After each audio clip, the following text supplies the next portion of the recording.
حضرت امام علی علیہ السلام کا فرمان عالی شان ہے کہ سب سے بڑا عادل وہ فرد ہے جو ایسے لوگوں کے ساتھ انصاف کرے جو اس پر ظلم کرتے ہیں۔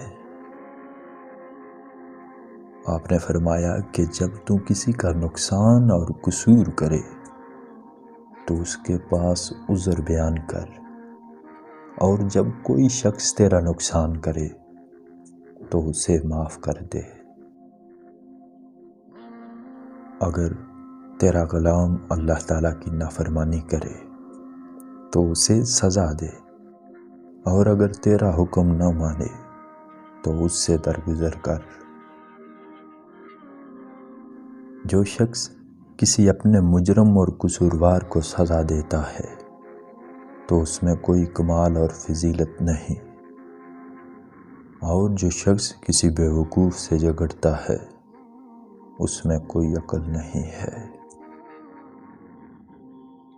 مجرموں کے گناہوں سے درگزر کرنا دینداری کی خوبی ہے۔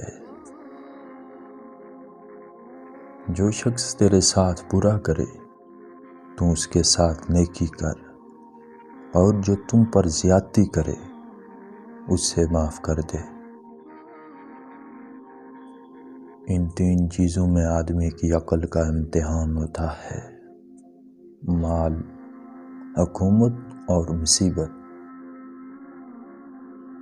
عقل مند آدمی اگر خاموش رہے تو قدرت الہی میں فکر کرتا ہے، اور جب نگاہ اٹھا کر دیکھے تو عبرت حاصل کرتا ہے۔ آپ نے فرمایا کہ عقل مند کو ادب سکھانے سے نصیحت ہو جاتی ہے، اور جانوروں کو مار پیٹ کے بغیر کبھی بھی عبرت حاصل نہیں ہوتی۔ عقل مند ہیں وہ لوگ جنہوں نے دنیا کو اپنا نہ سمجھا اور اس کی زیب و زینت سے آنکھیں بند کر لی، اور اس سے اپنے دل اٹھا لیے، اور باقی رہنے والے گھر کے لیے دل میں لگن سے مصروفیت اختیار کی۔ عقل ایک ایسے کپڑے کی مانند ہے جو کبھی پرانا نہیں ہوتا۔ عقل آدمی کی دوست ہے اور جہالت انسان کی دشمن ہے۔ جب تجھے اپنی رائے میں کچھ خرابی معلوم ہو تو کسی عقل مند کی رائے کی پیروی کر، تب وہ خرابی دور ہو جائے گی۔ جب کوئی شخص ایسے مزاج کا ہو کہ اس کی عزت کرنے سے کچھ فائدہ حاصل نہ ہو تو اس کی اہانت کرنا عقل مندی کی بات ہے۔ آپ نے فرمایا کہ عقل مند کو چاہیے کہ اپنے مال کے ذریعے تعریف کمائے، نام پائے، اور اپنے آپ کو سوال سے بچائے،